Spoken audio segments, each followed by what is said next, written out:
तो आज बात करते हैं धर्मवीर भारती के उस कालजयी उपन्यास की, गुनाहों का देवता। ये कहानी है एक ऐसे प्यार की जो इतना पवित्र था, इतना पाक था कि शायद इसीलिए असंभव भी हो गया। एक ऐसी कहानी जो आप यकीन मानिए दशकों बाद भी पढ़ने वालों के दिलों में एक कसक सी छोड़ जाती है। और ये जो बात है ना, ये इस पूरे उपन्यास के दिल में बसती है। यहीं से प्यार और त्याग के बीच की वो धुंधली सी लकीर शुरू होती है। और ये लकीर कहानी के किरदारों को एक ऐसे मोड़ पर ले आती है जहां से लौटना नामुमकिन हो जाता है। तो चलिए अब सीधे कहानी की दुनिया में चलते हैं।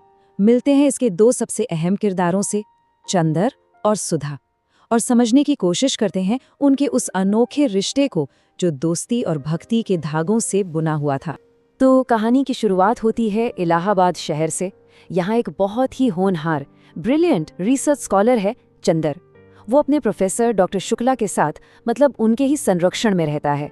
और बस यही रिश्ता उसे प्रोफेसर के परिवार के और खासकर उनकी बेटी के बहुत करीब ले आता है। प्रोफेसर की बेटी है सुधा, और सुधा के साथ चंदर का एक ऐसा रिश्ता है जिसे कोई नाम नहीं दिया जा सकता, अटूट। ये दोस्ती, प्यार और भक्ति के बीच की सारी लकीरों को जैसे मिटा सा देता है। एक ऐसा बंधन जो बहुत कॉम्प्लिकेटेड है पर गहरे अपनेपन और स्नेह से लबालब भरा हुआ है। तो आखिर क्या था ये रिश्ता? इसकी बुनियाद क्या थी? चलिए अब जरा चंदर और सुधा के इस रिश्ते की पवित्रता को, इसकी मासूमियत को थोड़ा और करीब से समझने की कोशिश करते हैं। देखिए, चंदर जो था वो एक बहुत काबिल स्कॉलर था और सुधा के लिए एक गार्जियन, एक मेंटर, एक गुरु जैसा था। और वहीं दूसरी तरफ सुधा उसकी सबसे बड़ी इंस्पिरेशन थी। उसकी वो राजदार थी जिससे वो सब कुछ कह सकता था। मतलब वो दोनों एक तरह से एक दूसरे के बिना अधूरे थे, एक दूसरे को पूरा करते थे। आप यूं समझिए कि उनका रिश्ता ना मानो दुनिया से एकदम अलग, एक बहुत ही सेफ और मासूम से बुलबुले में जी रहा था। ये कोई टिपिकल रोमांस नहीं था, नहीं, ये एक आदर्शवाद पर टिका हुआ एक बिल्कुल अनोखा बंधन था। तो फिर सबसे बड़ा सवाल यही उठता है कि इतना पवित्र, इतना आदर्श माना जाने वाला प्यार आखिर इतनी बड़ी, इतनी भयानक ट्रेजेडी की वजह कैसे बन गया? और यहीं पर, इसी मोड़ पर चंदर की सबसे बड़ी भूल सामने आती है।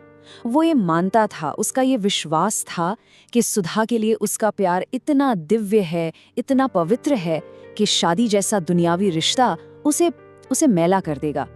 मतलब उसने सुधा को एक इंसान नहीं, एक देवी मान लिया था, जिसकी सिर्फ पूजा हो सकती है, जिसे पत्नी बनाकर अपनाया नहीं जा सकता। और बस यही इस कहानी का सबसे बड़ा, सबसे दिल तोड़ने वाला कॉन्फ्लिक्ट है। चंदर का वो एक विनाशकारी फैसला, और वो फैसला प्यार की कमी से नहीं आता, नहीं, बल्कि अपनी आदर्शवादी और कह सकते हैं एक गुमराह भक्ति की वजह से आता है। वो सुधा को किसी और आदमी से शादी करने के लिए मना लेता है। पर सोचने वाली बात यह है कि क्या ये त्याग, ये बलिदान सच में प्यार की सबसे ऊंची निशानी थी, या फिर एक बहुत बहुत बड़ी भूल? चंदर का वो एक फैसला, बस एक फैसला, हर किसी की जिंदगी में तबाही की एक ऐसी लहर लेकर आता है जो सब कुछ बहा ले जाती है। सबसे पहला और सबसे गहरा असर होता है सुधा पर। वो हमेशा की तरह चंदर की बात मान लेती है और एक नाखुश, एक प्यार के बिना की शादी में बंध जाती है। एक ऐसा बंधन जहां उसकी आत्मा, उसका मन धीरे धीरे मुरझा जाता है। उसकी सारी खुशियां चंदर के बनाए आदर्शों की वेदी पर कुर्बान हो जाती हैं। और सुधा को खोने के बाद चंदर का क्या होता है? वो खुद अपराध बोध यानी गिल्ट और सेल्फ डिस्ट्रक्शन के रास्ते पर निकल पड़ता है। वो अपने ही हाथों से बनाए हुए एक नर्क में धंसता चला जाता है और ताउम्र उस पाप या गुनाह का मतलब खोजता रहता है जिससे वो हमेशा बचना चाहता था।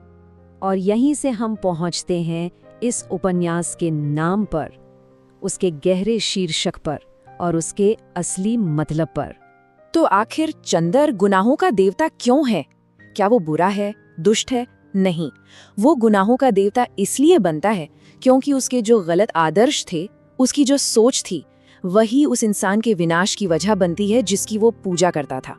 मतलब पवित्रता को बचाने की उसकी जिद ही उसका सबसे बड़ा गुनाह बन जाती है। कितनी अजीब बात है ना कि उसका जो सबसे बड़ा गुण था, उसका वो आदर्शवाद, वही उसका सबसे बड़ा गुनाह बन गया।